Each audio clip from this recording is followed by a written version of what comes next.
Increasing the lifespan of your well should be one of your top priorities. Calling Hydro Resources is the easy solution to do just that.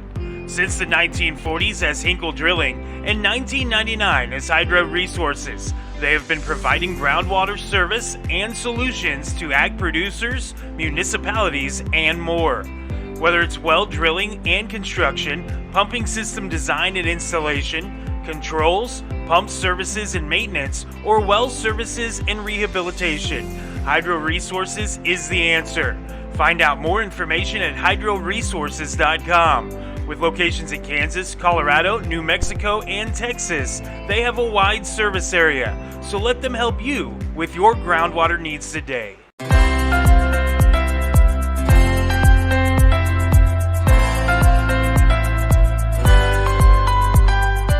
Welcome to the Hydro Resources Community Brunch on Dry River Radio. Each week we visit a different community in southwest Kansas to see what they have going on. If you miss a part of the show, no problem. Visit our Facebook or YouTube pages or even our website at dryriverservices.com. Now for your Hydro Resources Community Brunch, here's your host, Joey Dean. And welcome to our second edition of Community Brunch. I'm here in Dodge City, if you can't tell from the table here. We're here with the city manager, the city of Dodge City, Nick Hernandez. And Nick, thank you for coming on the show. First off, I really appreciate it. Yeah, absolutely. Thank you for having me on your show. So you're the city manager. We talked with the city manager at Garden City last week, but for people unfamiliar with what a city manager's position is, could you just kind of tell what you do? So the city manager oversees the day-to-day operations of municipal government. So when it comes to police services, fire services, streets, parks, anything that you associate with being in your city, we probably oversee it and run and operate those facilities and those activities. So how long have you been in this position? So I've been a city manager in Dodge City now for 6 years.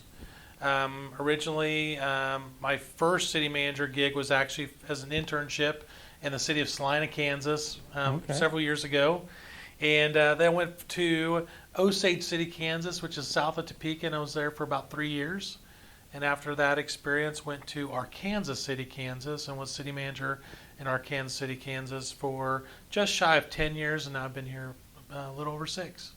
I love that you say Arkansas City. My wife is from Stillwater, Oklahoma. Yes. And it's the Arkansas River, Arkansas, everything. And we drove through Ark City a while back going to Stillwater. I wanted to take a different route. Yeah. And we went through there, and she's like, we're almost to Arkansas City. And I stopped the car. I was so mad. Yeah. I was like, nah, this side of the state line, that's not what you're saying. Yeah, we're in Kansas still. Yeah. You know, so her and I have an agreement, though. It's the Ark. We yes. just Ark City, Ark River, like that way, because it's gotten kind of heated between us. It definitely can get heated, and I'm very familiar with that argument because a lot of people in Ark City would call it the Arkansas River, but even though it was in Arkansas. So I mean, it was a really interesting dynamic, and so you'd have people arguing back and forth of the pronunciation of the river, even though we're in Arkansas City. That's awesome. We're talking here on the Hydro Resources Community Brunch with Nick Hernandez, the city manager of the city of Dodge City. Dodge City's seen a lot of growth over the last couple of years in terms of just upgrades to things that already existed. This has always been a tourist town. You got Gunsmoke and Matt Dillon and Wyatt Earp and all the historical figures. And I loved as a kid coming to Dodge City, seeing that big mural up on the building. They just redid that. Downtown's getting a little bit of a facelift. Boot Hill got a facelift. There's just a lot going on. Yeah, we're trying to get quite a bit accomplished in a very short amount of time. So we're actually sitting in the Gunsmoke conference room is where we're at. And if you look on the wall, there's memorabilia throughout the room that pays homage to the Gunsmoke series. But we're very proud of our heritage and our past. And one of the things is, no matter where you go in the world, you say Dodge City in Kansas, and they know exactly what you're talking about. Right. Which is a pretty amazing thing for a community of our size to be able to do, and to have that name recognition. And as you alluded to, we're doing a lot in the downtown area. So The downtown streetscape project is about $15 million project. We are in phase 7, I believe, of an 8-phase project, so we're about getting closer to wrapping that up. So hopefully next summer, hopefully before Dodge City Days next year, it's all done, and we can move on to the next phase of that project, which we're going to do a little bit more enhancements over at the Boo Hill Museum. Also going to work on the First National Bank building, which is where the Stan Hurd mural is. The Stan Hurd mural was repainted, as you mentioned, this year. The city did provide some funds to have that done. It's a really neat story because we reached out to Stan because Stan's 70-some years old. I think he might be 74 years old. Right. And I called him up, and my assistant city manager, and we're like, "Hey, Stan, what are you doing?" And he's like, "Oh, not a whole lot." And we're like, "Hey, do you know who can paint the mural for us again?" Because he originally painted in '78. Oh, wow. And so it's a few years old. And so we was like, "Hey, who can paint it for us?" He's like, "Well, I'll paint it for you." And we're like, "What?" He's like, "Yeah, I'll just come up and paint it." I was like, "Are you sure?" And he did. He came up and he utilized a couple of our city employees to help him out. But we got him put on a lift, and he got up there and repainted it. And he painted it a little bit different this time. A lot of people probably didn't notice it. But previously it was a daytime scene, and he went back and painted it as a nighttime scene this year. So it's a lot darker colors, a lot more vibrant, because the colors just so much brighter than what they were during that daytime look. But that First National Bank building, we're very proud of it. The tallest building in the downtown area. The city actually bought that building probably about a year and a half ago now. And we are currently in the process of reviewing proposals for redevelopment of that building. So hopefully here within the next 6 weeks to 2 months, we'll actually be able to announce who the winning proposal is and have all of our contracts ready to go. And it really should help transform that downtown area even more than what it is today. From a industrial aspect, you brought up a lot of the other growth and items that we have going on in Dodge. So building upon the downtown streetscape project, we also in the last several years brought to the community Hillmar cheese. And so Hillmar cheese was a process that began in about 2021 is when they came to Dodge City, and we met with them, and they narrowed it down from 22 different states, and we were fortunate enough to win that project at the end of the day. But it's a $640 million construction project. It also had to bring in dairies to associate with them. And one of the neat things about the dairies is a lot of people don't realize we didn't have very many dairy cattle in Kansas. Right. So prior to Hillmar's announcement, we only had about 100,000 head of dairy cattle in Kansas. Hillmar alone needs to have 110,000 head of dairy cattle. Oh, wow. And so the dairies are being built, expanded upon, and they're still ramping up their production.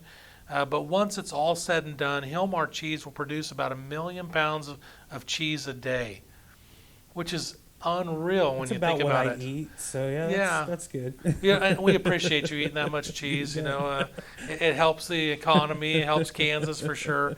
But 1 million pounds of cheese, it's hard for anyone to fathom how much cheese That's that a lot is. of cheese. But in a community that processes a lot of beef, it is kind of easy to imagine because, we process 12,000 head of cattle a day between Cargill and National Beef.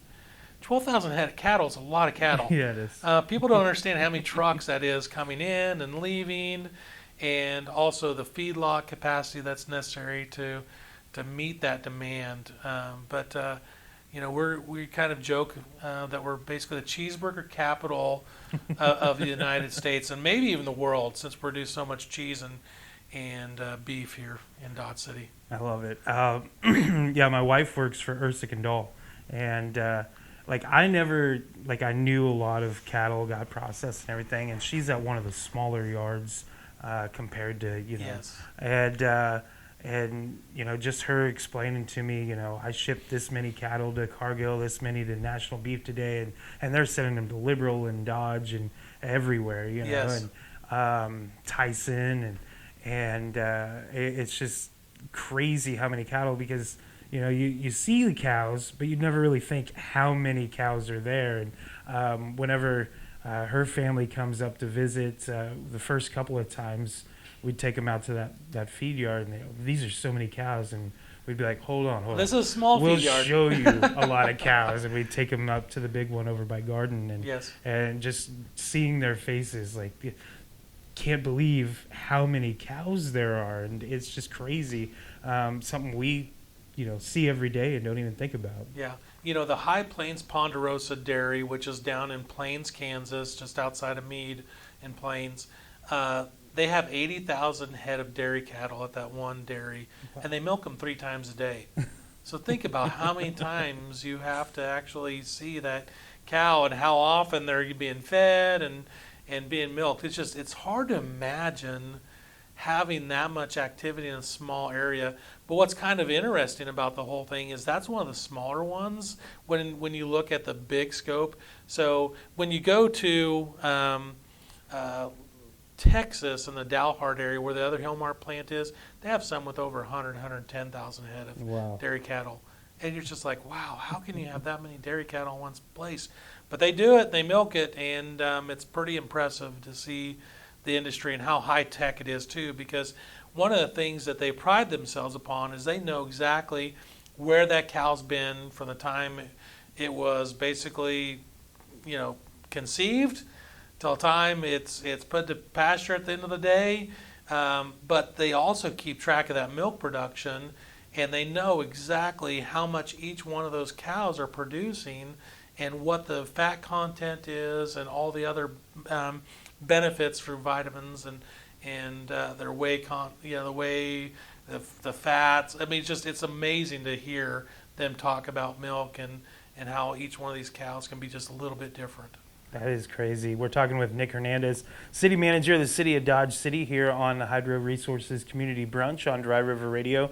So aside from the new construction for industry, and then the new construction for just in town, downtown tourists, all that, you still have infrastructure to get to these places as well. Excuse me, 1 or 2 years ago, the roundabout got put in south side of town. I hate roundabouts with a passion, not because of the roundabouts themselves, because people don't know how to use roundabouts correctly. Driving through Hayes, I've gotten used to it. So that's not a roundabout, actually. Yeah, it's like they call it a peanut. Yeah, it's weird. Yeah. And once I got used to it, I didn't mind it as much, but you still have idiots every once in a while that don't know what they're doing. They put one when I was living in Manhattan, right about the time I left, they put one there on Bluemont, and people were so confused on how to use it.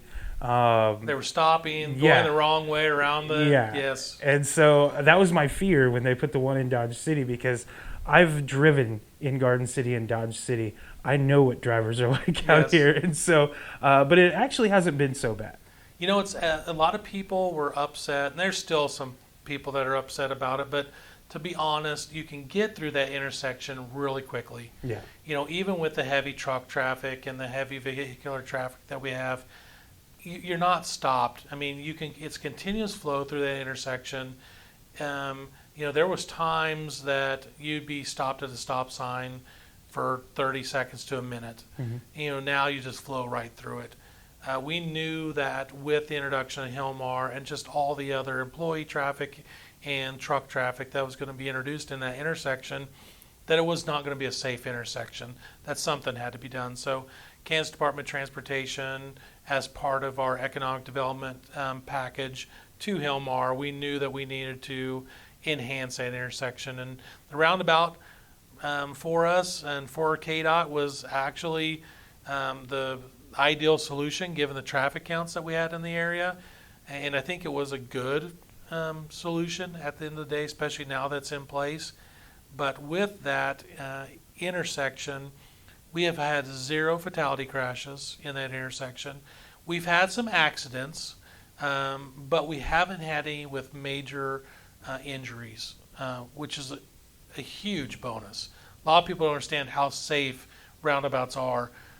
Typically, if there's an accident, it's a one vehicle accident or it's a side swipe, where you may rub against another car just because you're both trying to get around it at the same time. But you don't have those high speed crashes and those T-bones or head on collisions that were more common in those four-way intersections. You have another intersection right outside here that where we're sitting here in the municipal building, which is really nice, by the way. I remember you guys used to be downtown, right? That's correct. Well, so City Hall still technically is downtown. We had about 6 buildings that all of our city staff were housed in, and a majority of our administrative personnel were in the downtown area. We had a fire at our former water office, which was off of Trail Street in the downtown area.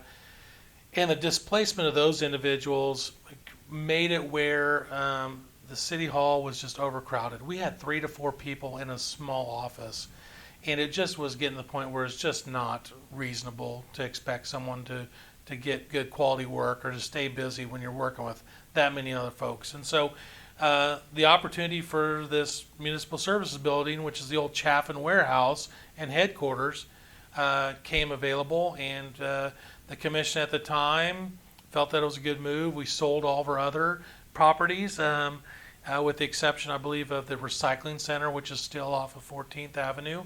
But now Service Master and also Flex Fitness are in a couple of the buildings that were our parks area. And so we've got those buildings back on the tax rolls, which is great. This facility was on the tax rolls, but is at a very depressed value. Mm-hmm. But we've been able to rehab this building, spruce it up, and bring some life back out here to this business park here in Dodge City, which has been great. Yeah, and you've got the intersection right out here. It's 283 and 56 right out here that I know KDOT was holding a meeting talking about what to do about that intersection because it is not really a safe intersection. The intersection here just to the east of Koch Industries by Beauty Oil, that intersection has had several fatality accidents over the years and several serious injuries occurring with those accidents.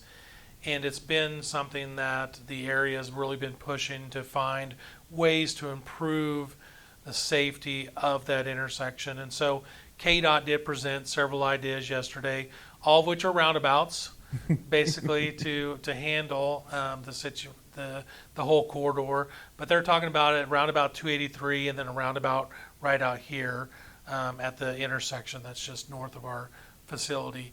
And with that, I believe it's a $30-some million project is what they anticipate that to be. But it's going to be several years away. I think they said that they may go to bid letting in 2030. So we're still quite a ways away from seeing that project become reality. I live in Ingalls, and I'm curious to know, it hasn't been very long, so you might not have an answer really, but has Dodge City seen an influx of people in the Cimarron-Ingalls area coming to Dodge City instead of Garden City? Because I know before, I hated driving to Dodge when it was just a 2-lane highway. There was no passing lanes. It was dangerous. You had truck traffic. You had people that, some people want to go 55, some people want to go 85, and it just always, like when I could, I'd take the Correction Line Road up onto the north side of town because I just hated that highway stretch. Now it's a 4-lane highway. It's a divided highway. It's a whole lot safer. I just drove it on the way here, and I was thinking about, man, this is so much better. It took a long time to get here. I remember I was in early 2000s in high school. They were talking about doing that, and now they're going to do the other side to Garden. But I'm curious to know if you guys are seeing a little bit more retail shopping and things like that here in Dodge City because of it. Our retail sales are up about 3% year over year, and so we are growing in that sector, which is great. We'll never be able to compete with Garden City when it comes to some of those other types of retail opportunities. I mean, Menards and Home Depot and Sam's and those type of retailers. But when it comes to grocery shopping and with those necessities that you need, I think we're doing a pretty good job, and I think we're seeing more traffic from the Cimarron area and from those other communities because it is a little bit quicker of a drive to get here. for them. I do know that we have a lot of folks that live in the Cimarron area that commute back and forth to Dodge to work. I know it's the same with folks in Cimarron going to Garden City and work. But it definitely makes it a lot easier, a lot safer. So I do think we're seeing a little bit of that benefit. Is it a huge amount of benefit? No, but I think from a safety perspective and the long-term sustainability of the entire corridor from Garden to Dodge, it definitely needs that 4-lane intersection just to help both of our communities, because we're so close together and we're so intertwined when it comes to industrial opportunities, retail opportunities, that we're really pretty much one the same. We have our own unique identities in the communities, but we do so much together. It's kind of hard, not to notice that when Garden City does good, we do good. When we do good, Garden City does good, and that's just kind of the relationship we have. I had a boss who kind of described it as a triangle. You have Garden, Dodge, and Liberal, Absolutely. and they all kind of work together in certain ways. They've got their own identities. Liberal's a little more industrial, and you got the cattle operations and things like that down there. And you have them in each town, but it's a little more prominent and Liberal. Yeah. And then Garden's more your retail, your shopping, and then Dodge City's your entertainment. You got Boot Hill Casino and the arena and Boot Hill itself. And, Yes. And there's just so much to do, entertainment-wise in Dodge City versus the other two towns. That's correct. And I think you explained it perfectly. The triangle that we have between the three communities, when you look at it from a population perspective, we're over 100, 120,000 people in those three communities. And when you look at it from that view, and we're used to driving. I mean, I was in Liberal yesterday. So, going from community to community is not that difficult in Right. Southwest Kansas. An hour-and-a-half drive doesn't seem like very far, an hour drive to Garden. I mean, we can get around pretty quickly.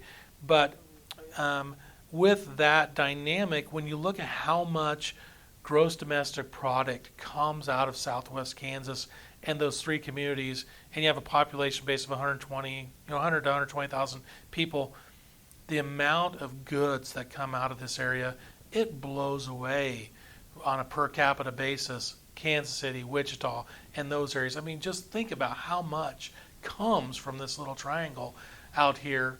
Some people call it the middle of nowhere. I call it, everyone else, this is God's country and everyone else doesn't live in God's country. So, it's definitely something that we embrace and we love out here, and I wouldn't trade it for anything in the world. Yeah, I moved back. I lived in Washington, D.C., or just south of Washington, D.C. for a while. And, I was 30 miles south of D.C., but it would take 2 hours to get there. And Yes. I hated every minute of it. I loved, going to the harbor and going to the river and going to the beach and all of the country aspects. Yes. But you had to drive an hour and a half Right. to get there. And how often did you go? And not as often as I wanted. Exactly. Yeah. And that's the one thing I tell a lot of people, say, well, I'd rather live in the mountains, or I'd rather live next to the beach. I was in the Marine Corps, and I did 4 years in the Marines, and was at Camp Pendleton, which is on the ocean. Right. But my base, my camp, was like 5 miles away from the ocean. They'd be like, well, how often do you see the ocean? Well, I saw it quite often, but it's not like I lived on the ocean. You had to actually go physically, and people were like, well, what did you like about Southern California? I was like, I love the beauty of it, and I love the beaches, but I didn't go as much or as often as people realize. And it's kind of funny because I have friends that still live in that Southern California area, and I go out to Southern California, Florida. I like to travel a lot, and it seems sometimes I'm there at the beach more than they're there at the beach. Which is kind of funny. Like, they're paying 3 or 4 times as much to live there. They're not making 3 or 4 times as much, but they think that it's the environment. But when you have that many people, that's the other thing. I can't handle being around that many people. No. The traffic, like you mentioned, the crowds, the rudeness of the people. It's just a whole different dynamic. I'd much rather live in Dodge City, Garden City, Liberal, where you can go to the airport, and we'll talk about that in here in a second. Walk into the airport 30 minutes before your flight takes off. Wake up an hour before that, and grab your stuff, go walk on the airplane, and you're in Denver, an hour later. But I can get up here in the morning, and I can be, and I have a lot of people here, they can be in Mexico, you can be in Florida by that afternoon. Right. and you don't have to drive to Wichita 2.5 hours, 3 hours to get there an hour and a half early. So you're 5 hours already there. 5 hours from now, I can be wherever I need to be pretty much in the United States. You mentioned the airports. Garden City just got a facelift on their airport. You guys just got a facelift on yours. And it's kind of cool. Like I walked around the one in Garden City and I was just amazed. Amazing. Because I was in the old one and I remember how cramped it was. And I planned to go out to the one here, and I was in the old one there at one point, and I remember how cramped it was. And just seeing pictures online so far, it's a little more open. It's a lot more accessible. It just has a different feel to it for a regional airport. Yeah, it does. And so we have, they have a brand new terminal. We actually enhanced our historic terminal, and we did some additions and renovations there. We have 2 gates, which is great. 2 flights a day, but it was about a $11 million project when it was all said and done. But it's absolutely amazing. Like you said, we put some local artwork on the walls, the waiting areas, amazing. It's just so much more comfortable to go there and get on the plane and take off. It's a great environment. Same with Garden. I've flown out of Garden several times as well with their new airport, and it's just so darn easy to get around here. It's great. Yeah, I always like going out to the one here at Dodge because you have the Longhorn cattle. Yes. And I always thought that was so perfect. And for a while, Garden had horses, and I thought that was perfect too. And I haven't seen them recently, but I just thought the Longhorn, you get off a plane in Dodge City, Kansas, you walk out of the airport, and boom, there's Longhorn cattle. Yep. And it just made sense to me, and I always thought that was so cool. Yeah, and we have the airplane that's out front too. And we're redoing the airplane right now. Yeah, I saw that. It's an A26, I'm going to forget the name of it, Intruder, I believe, or Invader. A26 Invader, I think is what it is. And so that plane was actually flown to Dodge, I believe in 1971. They flew it, the gentleman who owned the High Plains Journal at the time was one of the individuals that was instrumental in bringing that plane back. But he flew it in there. They kind of trucked it over there, put it on that pedestal, and it's been on display ever since. But we're in the process of we stripped it down, repainting it, repairing the aluminum on there. Some of the cool things that we're going to be doing too is we're replacing all the glass that was in there. So all the glass had been broken over time. Right. We're repainting it to look like it did for a majority of its lifetime. And a lot of people were like, "Oh, where'd that plane come from? What did it do?" And believe it or not, that plane was associated with a missile development center in Alamogordo, New Mexico, I believe is where it was. And it served as a drone launch pad. And so they would fly that plane up in the air with drones attached to it, and then they release the drones, and they would take off flying, and then a jet aircraft with new missile technology would shoot down those drones. Oh, wow. And it was like, well, that's the coolest thing ever. Cool. And we just found that out not too long ago. There's only about 12 planes that were of that similar capacity that did that during their lifespan. And so we're like, we're going to repaint it in the same look. And the reason I found that out is because twofold. When we were sandblasting it, I noticed that there was orange markings on the tips. And I'm like, you don't put orange markings on it unless it's for a specific purpose. Right. From being in the military, I knew that. You don't want the enemy It's to a see training, that. exactly. It's a training thing. It's for some sort of outfit where you want high visibility no matter where you're at. And I was like, that's interesting. So yeah, I got on this website, which is an aircraft monument Facebook page. And basically what they did is they look at all the different aircraft that are on pedestals around the world, and they have the history of every single one of them. Oh, wow. And I got on there, I was like, hey, where'd our plane come from? And he's like, oh, I know where your guys' plane come from. Give me a few minutes. And he came back with a full history of everywhere that plane had been. And no one knew and hasn't known for the last 50 years where that plane came from, besides it came from Davis-Monthan Air Base, which was a boneyard, and they knew that we got it from there. But outside of that, we had no clue where, if it had been in combat, if it had flown in any theaters like Vietnam or Korea, and they were just trying to figure it out. And that gentleman gave it to us within minutes. It was Wow. unreal. We're talking with Nick Hernandez, City Manager of the City of Dodge City, here on Hydro Resources Community Brunch. I like Sutherland's. My mom likes Menards. Dodge City has Sutherland's. Dodge City actually has some retail places that Garden City doesn't have. There's development around that Walmart, Sutherland's area. When you guys got a Casey's, I about lost it. I was so excited. We were over here a couple of times a week because I love Casey's Pizza. Yes. Now Cimarron has one, and my bank account's just dropping really rapidly. Casey's Pizza is pretty good. It's so good. Especially in Gray County, we had Hunt Brothers Pizza, which I don't really consider. I mean, that's. Do you remember Godfather's Pizza? Oh, Godfather's. See, so amazing. Godfather's, Oh, Casey's so good. reminds me of Godfather's Pizza. Okay. Because I remember growing up around here too, and I'm sure you went to the buffet here that was in the Comanche Plaza. And and that was downtown for a while, but it's so good. And so Casey's Pizza reminds me of I can see that. Of Godfather's. I played a show in Lyons this last weekend, and Sterling has a Gambino's. Oh, Gambino's. Oh man, yeah, it's really the good. band tore up. Yeah. A Mobster. It was so good. But Dodge City's been able to get some of these places. Is there anything in the works that, how's that process work to attract new business, familiar names, I guess? Because you love to see the mom and pop places, but you've seen it on Dodge City Chat, I'm sure. Every time something new, a new car wash, a new coffee shop, and everybody says, we need this, we need that.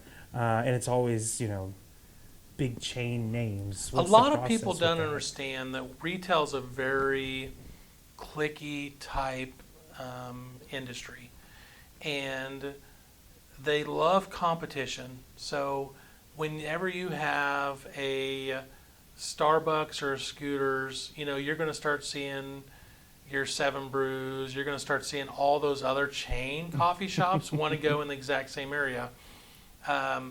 Same with restaurants. Typically restaurants want to be next door to restaurants to pull some of their business away from them. Dodge City's been very unique is that we've embraced a lot of the mom and pop shops. We do not have a lot of the large retail restaurants. We have Applebee's is probably our biggest sit-down restaurant. That's a commercial. But we have a lot of fast food restaurants, and I think we've done a really good job with the fast food side of things. But we don't have a lot of the sit-down because, honestly, our mom and pop restaurants are 10,000 times better than a lot of these chains. I'd rather go get a steak at Central Station than anywhere else. Oh, absolutely. Central, Cowboy Capital, it's got a great steak and hamburgers and even Prime on the Nine. I mean, for us locals and a lot of people that live in Garden and those areas, they'll come to Dodge to have a good steak or a good meal from those places. And then the Mexican food's just unreal. Yeah. And a lot of people are like, which Mexican food's the best place to be? And I'm like, they're all so good. I mean, the problem is, chips are really good at this one. The salsa's better here. Right. If I want a little spicier salsa, I'll go to this place. The queso is better over here at this place. And if you want some quick tacos, they're a little bit cheaper here and they're just as good as this place. And so it's really difficult to say what's your favorite because they all are so good. They each have their own little unique spin on it. And so I just encourage everybody to just go eat at all of them because they're all good. My favorite changes every time I go out because for a long time it was Tacos Jalisco. Yes.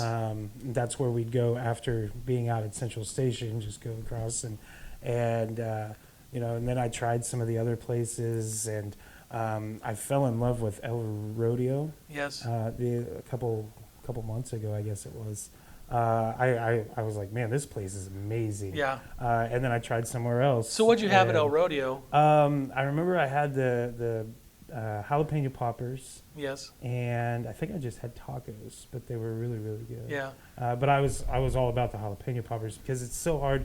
You go to a lot of restaurants now and they've got the pre-breaded frozen jalapeno poppers, and I always ask, and when they said no, these are actual jalapenos wrapped in bacon, and that's what I want. Yes, exactly. That's what I want, and so that put it over the top for me. But that was a great place. El Charro's a place that I've gone to a bunch. but there's so many options when it comes to Mexican food, and it's all, like you said, really, really good. You know, I go Don Taco. I get like a marinated chicken torta. Their burrito tacos. Good. Their burritos are good too. And then there's a little place. It's called La Tapatía, which is a little, I think it's bright orange place. And I'll buy a big deal of salsa from there because I love their salsa. So I'll put in a 32-ounce cup, and I'll bring that home and eat on that for, a week or so. But then tacos, you can go pretty much anywhere. El Rodeo's got really good fajitas. I mean, just there's so many dang good restaurants around here that it's hard to just want to pick one. And my mouth is watering right now, so right? I think I'm going to have some tacos for lunch. That's my thought always when people are, on Dodge City Chat or whatever, and they're talking about all these places that should come in. I don't think people realize how many good places are. Right. I mean, there's Bella Italia. Yes. There's an Italian place in town. There's the Mexican places. There's steak places. There's burger places. There's anything you can really barbecue and pizza. Just so many different options that I don't think people realize. Right. My family, the chains are good. But honestly, we've always just gravitated towards the mom and pops, the locally owned restaurants, because the quality of the food's better, the price is usually better as well, and so I think we just need to do and keep telling people that, hey, we got a really good deal here. You have a lot of options, and yes, we have a lot of Mexican restaurants, but they're different. Every single one is a little bit different. We have a lot of pizza places, but the pizza's different too. It just kind of depends on what you're looking for. And so we can bring in these chains, but they're difficult. One of the things that we don't have any of is really have, Buffalo Wild Wings on the go just opened up at the Love's truck stop. But it's a little to-go place. It's not really truly a big sit-down type Buffalo Wild Wings. And then we have KFC. But outside that, we don't have any fried chicken places. Besides Walmart and Dillon's, I think is where most people go to get their chicken. And so I get mine at Long John Silver's. Yeah, Long John's pretty good too. Because it's just different breading, but it's good. It's the crunchies. Yes. You got to get the crunchies. Yeah, you got to get those little crunchies. But no, retail's something that we work hard on, and it's just difficult to get into that market. Garden City has a lot better pull for them because people don't realize it's almost an overnight trip for folks from Garden City, and especially west of there, to go to Wichita to go shopping. Right. For folks in Dodge City, it's a day trip. We can get to Wichita, do our shopping, spend a whole day, and still be home in the evening. It's not like we have to spend the night, but when you're in Garden, it's 2 hours more of driving to do that. You're west of there, 4 hours driving. And so Garden City is strategically placed to have a little bit more retail because they get those folks from western or eastern Colorado, Oklahoma Panhandle, North Texas. There's a lot of folks that come into Garden to do their shopping, and it's a little bit more convenient for them to come to us. And the retailers know that, especially the big chains and the big boxes. They know that it takes people a little bit longer to drive, and they know that we're not afraid to drive out here too. Yeah. And there's a lot of folks that do shop over in Dodge or from Dodge in Garden, and some of those stores, they could be over here and be successful, and be really successful. But I think that they've just chosen to the fact that our folks do drive over there and do shop, and they know they're not going to change their habits. But if they started changing their habits, they would see that there is a need to have those retailers here as well. And I think that's probably what's going to end up starting to happen as both of our communities are growing. It's going to get to the point where folks are going to stop driving over to Garden, and they're going to start buying more online, which is already the trend. But they're going to see more and more of that, them wanting to stay home. And eventually at that point, a retailer is going to want to be placed here because they know how much value is in Dodge City. One of the other things people don't realize from a retail perspective, we're the third largest Walmart in the state of Kansas as far as volume of sales. Oh, wow. So think about that. Of all the Walmarts in Kansas, we're number 3. I think the last time I checked, we were in the top 30 in the United States. Oh, wow. And so there's a lot of goods and a lot of items being bought from Walmart here. So there is room for competition. Just a matter of finding and convincing those folks that they can be out here and be successful. And a lot of the big retailers, they don't look at anything besides sales and population. And our population is not 100,000 people. It's not 200,000. But being at 30,000, you can still be pretty successful from a retailer. But the problem is they don't look at our markets. They just tend to shy away from them. And that's why it's so difficult to get them to come. One thing that does draw people in is events. And I know that every time I drive by Wright Park on the weekend, there's something going on, it seems. I've played, the International Festival and things like that. You got Dodge City Days. It was huge. And then, of course, the events at the arena, Southwest Kansas Storm football and all the concerts and the ice skating and everything. My kid plays hockey. When they put the ice down at the arena, he does fun. The hockey. And there's so much to do entertainment-wise. Is that something like that the city, is there a way that the city encourages that? So we do have that Why Not Dodge sales tax, which is a half-cent city, half-cent county. And so those are what fund those facilities. And we do encourage a lot of those events to take place. And we sponsor a lot of events. So the big concerts that we bring in, I can't remember how we brought in last year, 14 or 15 different concerts. And, bigger name groups, not the top tier name groups, just no one can afford those anymore. Right. But overall, the United Wireless Arena and Conference Center see over 600 event days a year. So that means there's multiple things going on at one time out there, and which makes it a very busy place to be. And with that, you've seen now that we're building a new Glow Hotel, which is a Cunningham property and Best Western local developer. And so that hotel development being out there by the conference center and arena, it's going to be able for us to attract a lot bigger conferences now, because our only hang-up has been with a lot of these big conferences is hotel rooms near the event center, because they don't want their folks driving, and leaving and coming back. They want them all to be just walk across the parking lot or walk down the sidewalk and get to their hotel room. So with that addition of that new hotel out there, I think we're going to see a lot bigger events taking place out there. And that building, I believe it's 15, 16 years old now. It looks like it's brand new still. I mean, when you walk in, it's new. Everything's clean. It looks fresh. I mean, they do a really good job of maintaining it. So hopefully we can start attracting more and more conferences and more folks to Dodge. And we've been pretty successful so far. The final thing I wanted to ask you about or talk to you about is housing's always an issue in Southwest Kansas. I live in Ingalls because at the time when I took the job in Garden City, trying to find a place to rent was nearly impossible.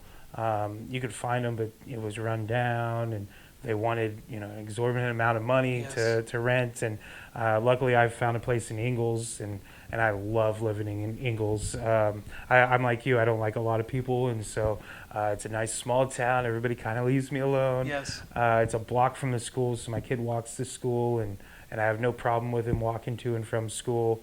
But I know there's a lot of people that would rather live in Dodge City. Is there a plan with housing in adding more housing? So we have built almost 1,200 homes in the last 10 years. So when you think about it, that's about 100 homes a year that we've built and added. There are several developments that are continuing to build. We have Rick Marboof with United Village, which is in our southern portion, 230 some units. Has it about half built out now, but he's continuing to build houses. I think he has 3 or 4 houses that are constantly under some phase of being built down there. We also have Voles, Tim Voles, with his, Iron Flats subdivision, which is on the north part of town. and he's building homes up there, and he's built, I believe, 40 or 50 homes in the last 3 years up there in that subdivision. It's just, we have a lot of subdivisions that are built and are in the process of building homes, and we do definitely have a good handle on that side of things.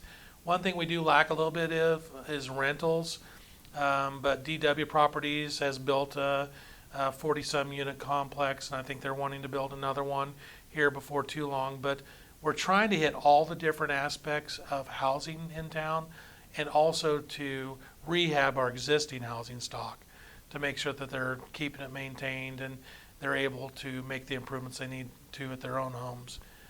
But I think we've done a really good job of noticing the issue early, and I think we've done a good job of keeping ahead of it, because one of the things that we do notice is a lot of communities come to us to ask us how are we being so successful from the housing perspective. Right. And that's Fort County Economic Development Center with Joanne Knight and Molly Leitner. Both of those two ladies are absolutely amazing when it comes to starting the process and helping developers basically build these developments out and have them be successful. And so most of the credit goes to those two ladies to see all the growth that we have in the housing side of things. So we'll wrap things up here. I'll give you an opportunity to tell people why Dodge City. Dodge City, it's a big enough place to have everything you want, but it's also small enough to be able to live in a small town. We have that small town feel. We have the history. We have the future. The future looks very bright for Dodge City. I think we have a lot going on for us right now. You can do as much as you want to do in our community or as little as you want to do. One of the things I keep telling people is, you got to remember that, the folks that want to get out of Dodge City or want us to be bigger or have certain amenities, growing up from a small town, Spearville, which is just 20 miles away, Right. Dodge City was a big city for us. Right. We wanted to come to Dodge City, and then the people who grew up in Dodge City want to get out of Dodge City and go to Wichita. The grass isn't always greener on the other side. You just have to look at what we have here and the opportunities. Schools are great. Housing prices are great when you look at them from a bigger scale. Rental prices aren't ridiculous. There's a lot of benefits to being in a small town and being in a community like Dodge City, and I just encourage people to come and give us a shot. Well, I appreciate you taking the time to speak with me today, and good luck to Dodge City and everything you guys got going on, and Thank you. Hopefully we'll talk again soon. Sounds great. Appreciate it. All right, that is Nick Hernandez, the city manager of the city of Dodge City. This has been Hydro Resources Community Brunch right here on Dry River Radio.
Increasing the lifespan of your well should be one of your top priorities.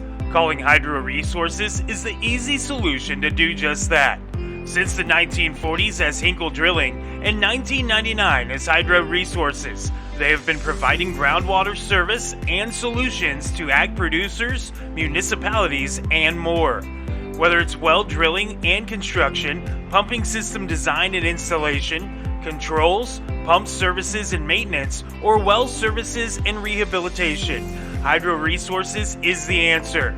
Find out more information at hydroresources.com. With locations in Kansas, Colorado, New Mexico, and Texas, they have a wide service area. So let them help you with your groundwater needs today.